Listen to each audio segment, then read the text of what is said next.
저와 여러분 한 절씩 교독하겠습니다.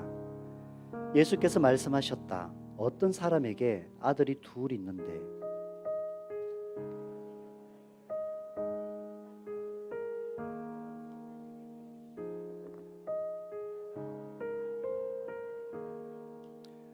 며칠 뒤에 작은 아들은 제 것을 다 챙겨서 먼 지방으로 가서 거기서 방탕하게 살면서 그 재산을 낭비하였다.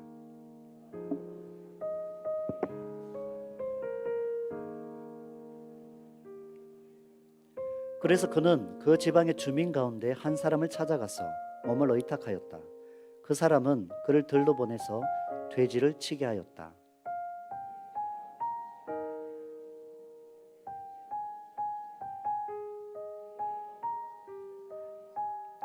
그제서야 그는 제정신이 들어서 이렇게 말하였다.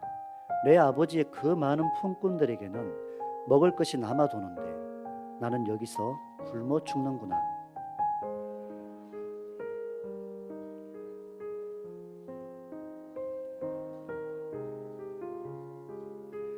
나는 더 이상 아버지의 아들이라고 불릴 자격이 없으니 나를 품꾼의 하나로 삼아 주십시오.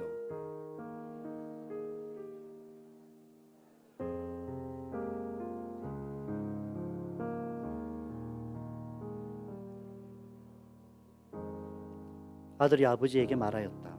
아버지, 내가 하늘과 아버지 앞에 죄를 지었습니다. 이제부터 나는 아버지의 아들이라고 불릴 자격이 없습니다.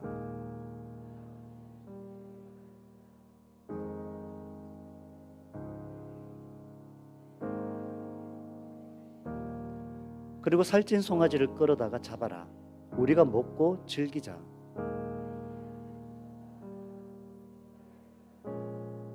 그래서 그들은 잔치를 벌였다. 오늘 본문은 우리에게 탕자의 비유로 잘 알려져 있는 내용입니다. 그런데 이 비유는 집 나간 아들보다 그 아들을 한없이 기다리는 아버지의 사랑에 초점을 맞춥니다. 어리어리한 부잣집에 두 아들이 있습니다. 이 둘의 가장 기질과 성향이 너무 달라요. 큰 아들은 상당히 책임감이 있고 아버지의 일을 잘 돕습니다. 그런데 둘째는 매번 집안에서 답답함을 느낍니다. 내 손에 큰 돈이 쥐어지면 크게 성공할 자신감으로 넘쳐나 있습니다. 그런데 실상은 성실하지도 인내하지도 못합니다. 그런데 둘째 아들이 아버지 재산 중에 자신의 몫을 챙겨달라고 합니다. 아버지가 멀쩡히 살아계신데 지금 유산을 정리해서 달라고 계속해서 조르고 있습니다. 여기 유대 땅은요, 아버지가 돌아가시기 전에 미리 일찍 유산을 잘 상속하지 않습니다. 그리고 그들이 가르치기를 자녀가 어릴 때에 젊을 때의 유산을 분배하지 말라며 아버지들에게 경고까지 하는 것이 유대 땅입니다. 그럼에도 이런 경우가 발생한다면 그 아들은 불효자식이에요. 상당히 도덕적으로 문제가 있는 아들이에요. 손가락질 당하고 그 마을에서 발붙이고 살 수가 없습니다. 하지만 둘째 아들은 미리 상속받기 위해서 매일같이 아버지를 귀찮게 합니다. 매일매일 아버지에게 내게 줄 유산을 달라고 조르고 있습니다. 그렇게 조르는 아들 이기는 아버지 없잖아요. 아버지가 안 된다 해도 결국에 아들에게 못 이깁니다. 결국에 아버지는 멀쩡히 살아 건강하게 지내고 있음에도 둘째에게 줄 몫을 각각 구분하여서 미리 유산을 챙겨줍니다. 아버지에게 받은 재산을 며칠 안에 정리하여 현금화합니다. 이제 그 나라에 있을 수도 없고 있을 이유도 없으니 그 돈을 들고 외국 땅으로 갔습니다. 이제 사업으로 큰 돈을 한번 벌어보겠다. 보란 듯이 내가 부자가 되겠노라. 형처럼 저렇게 답답하게 살지 않겠노라. 이런 마음을 가지고 자신감 있게 외국으로 떠났습니다. 그런데 막상 해외에 나와 봤더니 내 뜻대로 내 의지대로 되는 게 하나도 없습니다. 여러분 이 땅에 와서 여러분 의지대로 되는 게 잘 없으시죠? 예, 항상 뭔가 막혀 있고 기다려야 되고 쉽지 않습니다. 그런데 이 부잣집 아들은 상속받은 큰 돈을 가지고 있으니 그렇게 아쉽지가 않아요. 이제 새로운 땅의 문화와 정서에 취해서 삽니다. 술에 취해 살고 여자에 취해 살고 각종 향락에 취하여 삽니다. 돈이 많이 있으니 주위에서 그 돈 보고 사람들이 모여듭니다. 그렇게 돈으로 친구를 사고 여자와 술로 만난 친구들로 낯선 해외 땅에서 돈을 물쓰듯이 씁니다. 아무리 돈이 많아도 매일 이렇게 허랑방탕하여 재산을 낭비하니 서서히 그 밑바닥이 드러나기 시작합니다. 힘쓰고 애쓰며 아버지께서 모은 재산을 순식간에 흩어지게 하여 결국에 흔적도 없이 그 모든 재산을 탕진합니다. 빈털터리가 됐습니다. 사랑하는 성도 여러분, 무엇이 죄입니까? 아버지의 뜻을 저버리고 자신에게 능력이 있다며 내가 할 수 있다며 그 욕구를 충족하기 위한 삶으로 나아가는 그 모습이 죄에서 돌이키지 않는 죄인이 아닙니까? 하나님을 떠난 상태에서 내가 내 마음에 채우려고 했던 만족은 절대로 하나님의 도우심을 경험하지 못합니다. 이것이 우리가 가지고 있는 죄성입니다. 하나님 곁을 떠날 때에 그 중심에서 예수가 사라지니 자꾸만 집 밖으로, 아버지의 집 밖으로 튀어나가려는 죄의 본성이 점점 더 커져갑니다. 사라진 돈과 함께 그 많던 친구들도 썰물 빠지듯이 모두 다 자신의 곁을 떠납니다. 이제 둘째 아들은 혼자가 되었습니다.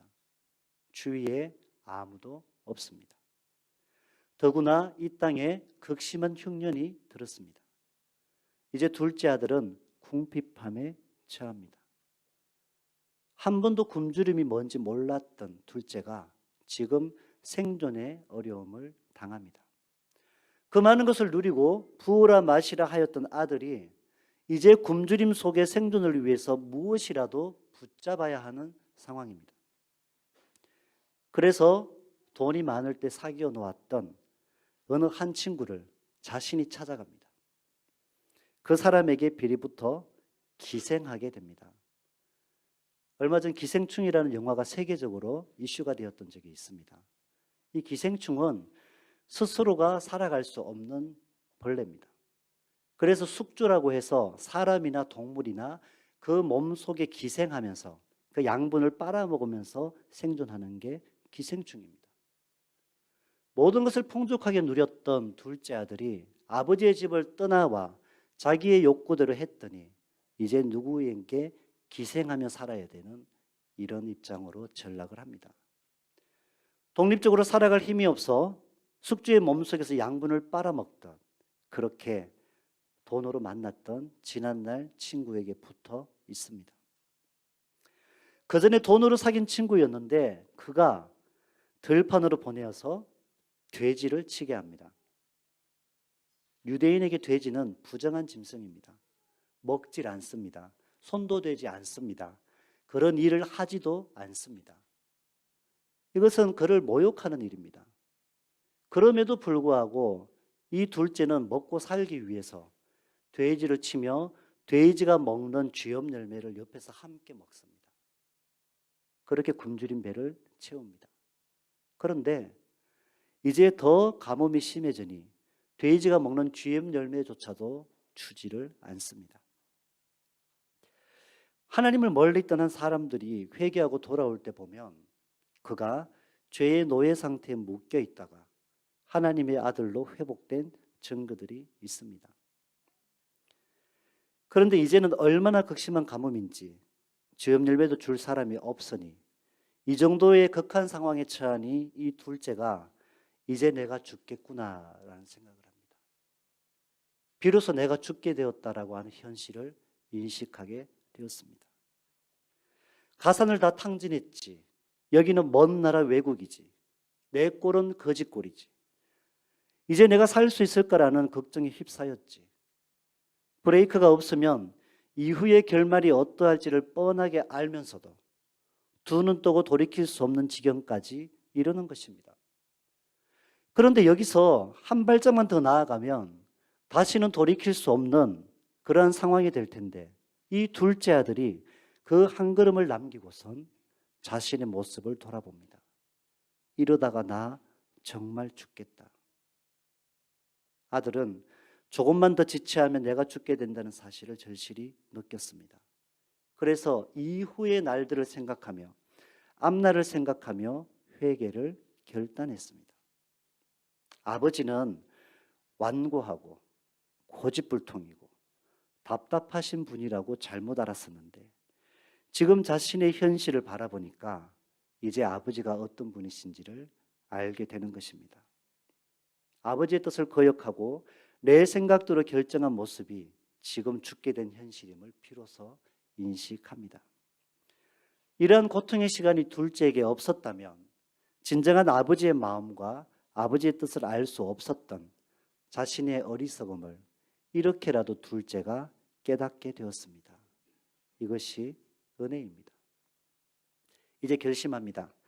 결국에 내 아버지 집이 최고야. 내가 아버지 집에 돌아가서 종이 될지언정 아버지 집으로 돌아가야겠다. 이러한 심정을 가지고 아버지 집으로 발걸음을 돌이킵니다. 내 아버지 집에는 먹을 양식이 풍족한 품꾼들이 얼마나 많은데 아버지의 아들 생각도 안 합니다. 아버지의 아들이 그 자리를 생각하는 게 아니에요. 아버지 집에 종으로 있는 품꾼들의 풍족함도 부러운 거예요. 내 아버지 집에는 누릴 것들이 많고 내 아버지 집에는 부족함이 없는데 그 품꾼들조차도 지금 나보다 훨씬 낫다는 거예요. 이것이 그가 회개하는 마음으로 돌이켰던 생각들입니다. 나 다시 아버지 집으로 돌아갈래.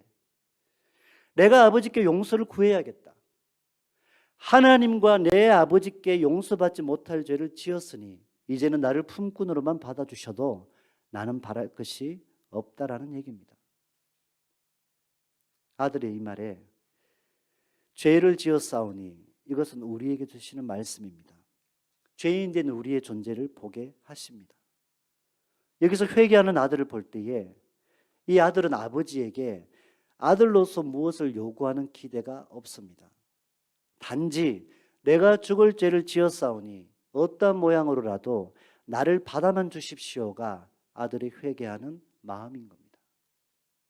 우리가 이런 마음으로 회개하기 원합니다.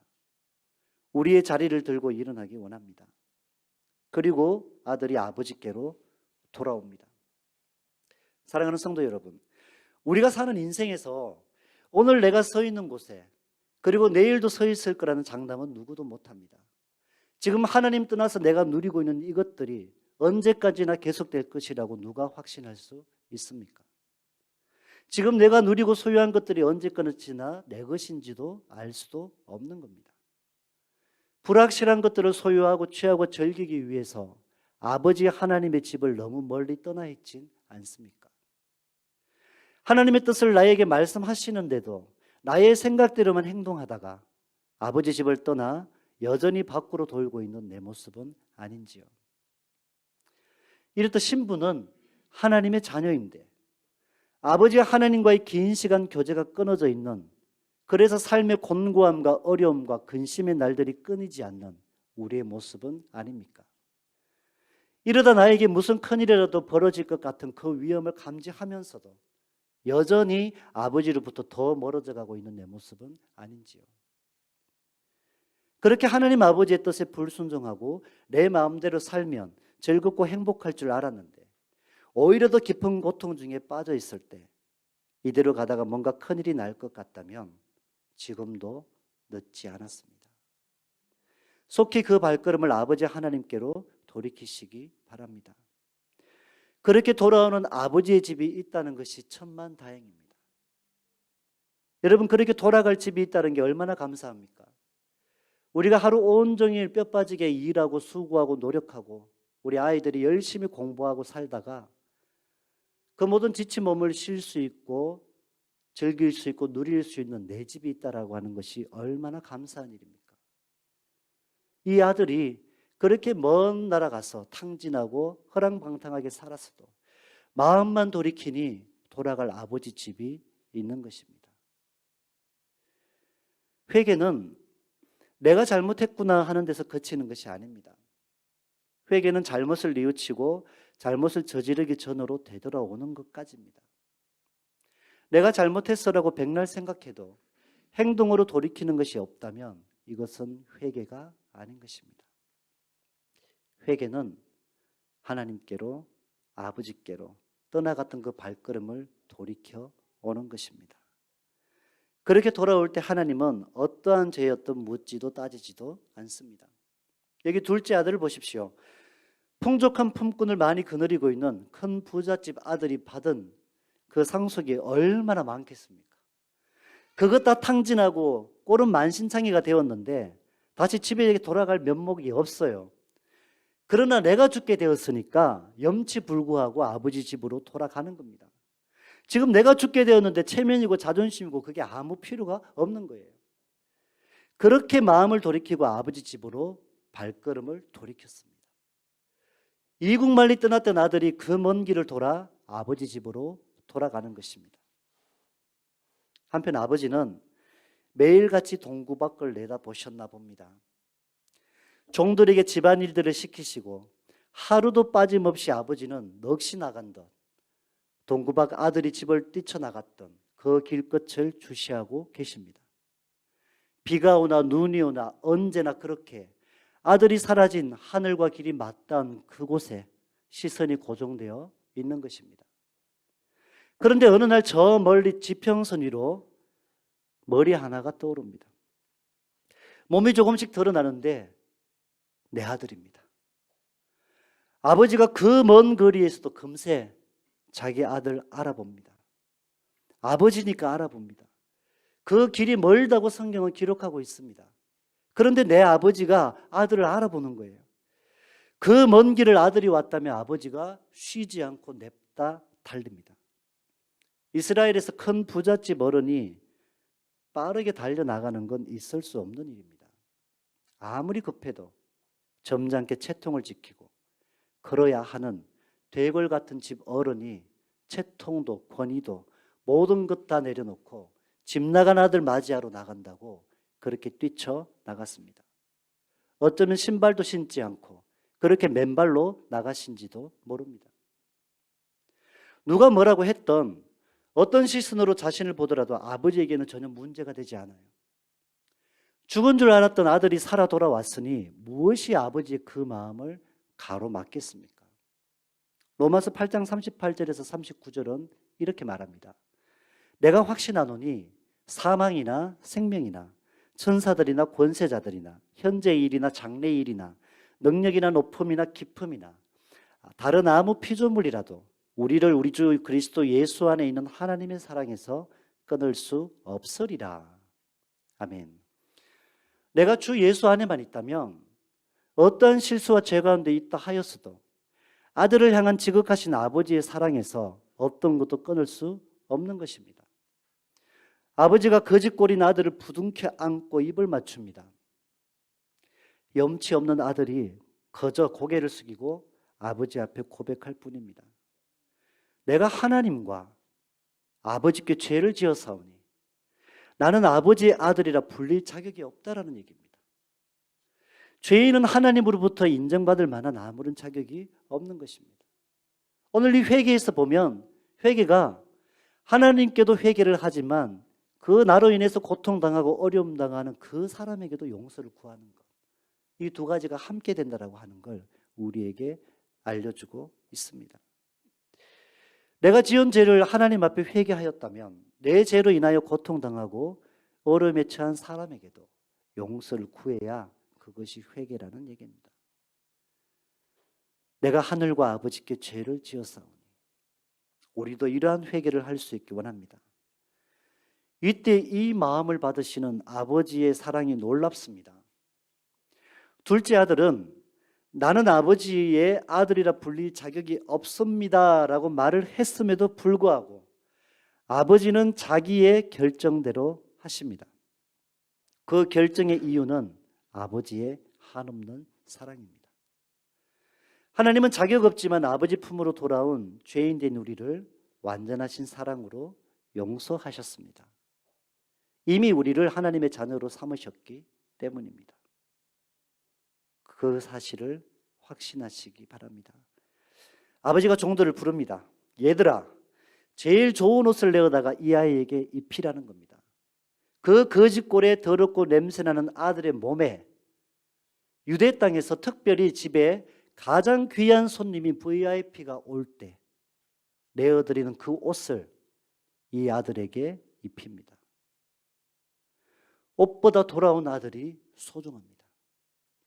죄인된 우리가 나를 찾아오신 주 예수님을 영접했을 그때에 이 죄된 몸에 입혀진 예수 그리스도께서 우리의 모든 죄를 가려주셨습니다. 자신이 피 흘려 우리의 죄를 가리시는 옷으로 입혀지셨습니다. 살아가는 날들 가운데 우리가 죄 가운데 있을 때에 우리의 마음으로 돌이키고 하나님께 돌아올 때 주의 보혈로 우리를 씻기셔서 여전히 우리 앞에 드러나는 것이 예수 그리스도가 되게 하셨습니다. 회개치 않으면 우리 죄가 보이는데 회개하고 나아가니 우리에게 예수님만 보이는 것입니다. 그렇게 아들의 손에는 가문의 문양이 새겨진 상속자에게 물려주는 반지까지 끼워줍니다. 이 반지에 법적 효력이 있습니다. 그리고 아들의 발에 신을 신깁니다. 아들의 그 회개는 완전한 회복을 가져옵니다. 그리고 아버지가 살찐 송아지를 잡으라고 합니다. 이 이스라엘 땅에는 아주 부잣집에는 집밖을 한 번도 뛰어나가지 않고 외양간에서만 기르는 송아지가 있습니다. 이 송아지는 단 한 번 외양간 밖을 나갈 수가 있습니다. 송아지의 용도가 집안의 결혼잔치나 가장 귀한 손님이 오셨을 때 잡는 최고급 요리입니다. 아무 집에서나 이렇게 못합니다. 아버지가 집 나간 아들 돌아왔다고 이 송아지를 잡았습니다. 아버지는 모든 사람 앞에서 외칩니다. 이 내 아들은 죽었다가 살아났으며 내가 잃었다가 다시 얻었노라. 아멘. 그리고 모든 사람들이 주 안에서 기쁨에, 주인의 기쁨에 함께 즐거워하는 것입니다. 제 큰 형수가 있습니다. 수년 전에 제가 갑자기 벼랑간 들었던 소식입니다. 사돈 어른의 가정에 엄청난 잔치가 열렸습니다. 20년이 더 넘게 죽은 줄 알았던 작은 아들이 돌아왔습니다. 아들을 찾았습니다. 우리도 잘 몰랐습니다. 이 아들이 군대에 부사관으로 들어갔다가 군 생활을 하다가 밖을 잠깐 휴가로 일로 이렇게 나갔는데 군 생활이 너무 무료하고 답답하고 너무 가기 싫었답니다. 그래서 그날부터 군대를 가지 않게 됐어요. 근데 집에 연락할 면목이 없는 거예요. 이 시간이 한 달, 두 달 길어지니까. 그렇게 해서 집도 연락이 끊어지고 군대도 안 가게 된 게 20년이 넘었어요. 그러다가 어떤 항만시설에서 그날 일용직으로 일을 하는데 신분증이 없는 거예요. 이상해서 그 관리자가 신고를 했더니만 이런 상황들이 드러나게 되고, 그리고 공소시효가 끝나서 그 집으로 연락이 와서 20년 넘어서 죽은 줄 알았던 아들을 찾았습니다. 그 집에 완전 대잔치가 열렸습니다. 엄청난 잔치가 열렸습니다. 죽은 줄 알았던, 가슴에만 묻어두었던 아들이 왔어요. 그 아들이 살아서 왔어요. 초췌하고 면목 없고 꼴은 말도 아닌데 그게 아무 문제가 되지 않는 거예요. 죽은 줄 알았던 아들이 살아 돌아왔다는 이 사실에 그 집안에 엄청난 잔치가 열렸습니다. 제가 그 얘기 들으면서 이 탕자 이야기가 생각이 났습니다. 하늘 아버지께서 우리의 삶에, 내가 하나님 아버지의 자녀인데 매번 집 밖을 돌아다니고 집에 들어오지 않고 그렇게 집 멀리 아버지의 품을 떠나 살아온 우리의 모습을 볼 때 하루하루 매일같이 그 자리에 서서 기다리시며 우리가 언제 돌아오나, 어제나 그제나 언제 돌아오나 항상 기다리시는 그 아버지 하나님의 마음을 우리가 알기 원합니다. 우리의 사랑하는 가족들 중에, 우리의 사랑하는 친구들 중에, 우리의 소중한 사람들 중에 아직도 아버지의 집 안으로 들어오지 않고 집 밖에 멀리 떠나 있는 사람들이 있습니까? 그 영혼들을 하나님께로 돌이키시도록 끊임없이 기도하시며 사랑으로 초대하시는 여러분들의 삶이 되기 원합니다. 그렇게 집안으로 돌아와 하나님의 천국 잔치가 일어나고 그 영혼이 하나님 때문에 온전히 회복되어지는 그 기쁨을 여러분들의 삶의 자리에서 누리시기를 간절히 소망합니다. 함께 기도합시다.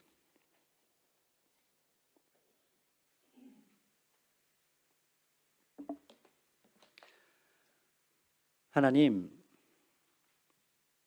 우리가 하나님을 너무 잘 모르고 살 때가 많습니다. 한없는 사랑, 실수하지 않으시는 분, 크신 긍휼로 우리와 동행하시고 가장 좋은 것 주시는 하나님, 가장 좋은 시와 때에 우리에게 기도하시는 것에 응답하시는 하나님인데 내가 너무 하나님을 모르고 살아왔습니다.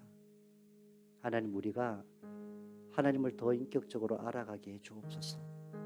참 좋으신 하나님을 우리가 닮아가게 해 주시옵소서. 우리가 하나님과의 교제가 끊어져 있다면, 멈추어 있다면 다시금 주님과의 그 깊은 교제가 지속되도록 하나님 우리의 마음에 회개의 영을 불러일으키시고 뉘우친 데 끝이 나지 않게 다시금 발걸음을 옮겨 아버지 집으로 돌아오게 해 주시옵소서. 우리 이 마음 가지고 이 시간 함께 기도하겠습니다. 하나님 감사합니다. 한없는 주님의 사랑을 오늘 또 우리의 입술로 고백하는데 내 뜻과 하나님의 뜻이 다를 때 우리는 하나님을 고집불통이고 답답하신 분이고 정말 융통성이 없는 분이며 너무 완고하신 분이라고 생각할 때가 있습니다. 하나님의 시와 때를 알 수 없어서 그 크고 깊으신 하나님의 사랑을 알지 못하여 우리의 얕은 생각과 판단으로 하나님을 뛰쳐나가고 싶었던 우리의 모습들을 이 시간 회개합니다. 그렇게 하나님과의 지속적인 교제가 끊어져 하나님의 집 밖을 떠돌며 그렇게 멀리 떠났다 세상에 이리저리 부딪히며 그 가운데 하나님 마음에 평안이 없고 안식이 없고 늘 불안과 두려움 속에 살아가고 있는 우리의 모습은 아닙니까? 오늘 주시는 말씀 속에서 아버지 하나님의 그 마음을 알기 원합니다. 참 좋으신 하나님, 가장 좋은 때에 가장 좋은 시에 우리에게 하나님의 것들을 베풀어 주시는 참 좋으신 하나님이심을 우리가 기억하며 하나님, 우리가 어떤 재관되어 있다 할지라도 이 시간 우리의 마음을 찢고 주님 앞에 우리의 발걸음을 돌이키게 하여 주시옵소서.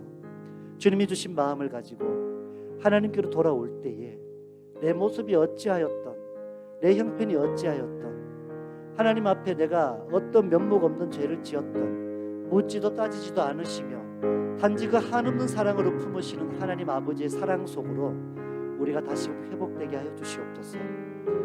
하나님, 우리의 사랑하는 가족과 사랑하는 영혼들 중에 아직도 하나님 집 안으로 들어오지 못하고 집 밖을 떠돌고 다니는 그 멀리 집 밖에서 서성이며 고통과 고난과 염려와 근심과 세상에 이리 치이고 저리 치이며 살아가고 있는 영혼들이 있나이다. 지금은 많은 것을 누리며 살아가는 것 같은데 그것이 언제 내 손에서 사라질지도 모르고 우리가 진정으로 붙잡아야 할 분이 주님이신데 그 사실을 알지 못하며 살아가고 있는 불쌍한 영혼들을 위해 기도합니다. 하나님, 그 심령들을 움직여 주시고 그 마음들을 주님께로 돌이키게 하시고 하나님, 그 발걸음들을 주님께로 옮길 수 있도록 역사하시고 한음 사랑으로 주님께서 품으심을 하나님, 그 은혜와 그 사랑을 우리의 사랑하는 영혼들이 누리게 하여 주시옵소서. 주님 주신 거룩한 마음을 가지고 우리가 한 걸음 한 걸음 주님께로 발걸음을 옮겨나갈 때마다 하나님이 일으키시는 이 일들을 보게 하여 주시고 주님의 마음에 합한 자들로 온전히 하나님께 흠량되어지는 향기가 되게 하여 주시옵소서. 하나님, 우리 안에 이러한 회복을 부어 주시옵소서. 우리 한 가지 더 기도합시다. 우리 교회를 위해서 기도합시다. 우리 교회가 예수님의 피값으로 사신 지 32년이 지났습니다. 하나님께서 우리 교회에 좋은 것들을 이어가게 하신 것들이 있습니다. 그리고 또 우리에게 몰랐던 부분들을 이제 돌이키고 회복할 수 있게 하신 것들도 알게 하신 것들이 있습니다. 하나님 좋은 것들, 선한 것들을 힘써 지켜나가게 도와주시고, 하나님 우리가 이제 내려놓아야 할 것들, 하나님 변화되어야 할 것들은 주님의 말씀에 의지하여 변화될 수 있게 도와주시고, 또 오래 하나님을 섬기셨던 우리 성도들 하나님께서 마음에 또 알게 하셨고 또 함께 세워지기로 그렇게 마음을 먹으시고 또 함께 주님의 나라를 함께 이루어가겠다고 하시는 이런 마음들에 하나님께서 또 하나님 사랑으로 채우시고 또 새롭게 오셔서 함께 교제하시고 예배하시는 성도들이 어우러져서 주님의 마음에 합한 교회, 하나님께서 기뻐하시는 교회로 온전히 연락되어지게 해주시옵소서. 우리 이 마음 가지고 함께 기도하겠습니다. 하나님 감사합니다. 우리 교회 가운데 역사하셔서 주님이 이루시고 세워나가시는 것들을 기대합니다.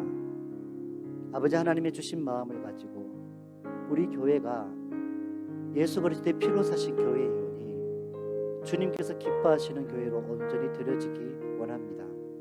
우리 온 성도들이 한마음 한뜻이 되어서 아버지 하나님의 그 마음을 알아가기 원합니다. 하나님을 인격적으로 알아가며 닮아가기 원합니다. 하나님 우리에게 좋은 것을 지켜나가고 세워나가게 하신 것들이 있습니다. 힘써 지켜나가게 하시고 주님 주신 말씀 안에서 우리가 최선을 다하게 해 주옵소서. 그리고 하나님 우리가 알지 못하여서 하나님 몰랐던 부분들, 또 하나님께서 우리에게 변화를 원하시고 또 우리에게 회복을 원하시는 부분들은 알게 하셨사오니 아버지 하나님 안에서 우리가 그렇게 건강하고 아름답게 세워지게 하시고 그러한 변화들이 일어나게 하시고 온 성도들이 한마음 한뜻이 되어서 주님의 마음에 합한 자로 드려지게 하여 주시며 아버지 하나님 우리 교회가 이 마지막 시대에 이 땅에 하나님의 교회로서 주님께 영광이 되게 하시고 주님께 기쁨이 되게 하시고 하나님의 선하신 마음에 합한 교회가 되게 해 주시옵소서. 주님 주신 마음을 가지고 기도합니다. 하나님 우리가 이제는 하나님의 뜻에 마음을 모으고 이제는 하나님의 뜻에 우리가 집중하여 주님이 가장 기뻐하시는 것, 하나님이 원하시는 것이 무엇인지 알아가게 하시고 아버지 하나님 주신 그 마음에 순종하며 나아가는 우리 온 성도들이 되게 하여 주시고 사람을 살리고 사람을 세우고 교회가 하나님 보시기 기쁨이 되는 교회로 그렇게 드려지는 은혜가 날마다 풍성케 하여 주시옵소서. 주께서 이렇게 역사하실 줄 믿습니다. 하나님께서 이루실 줄 믿사오며 우리 주 예수님 이름으로 간절히 기도드립니다.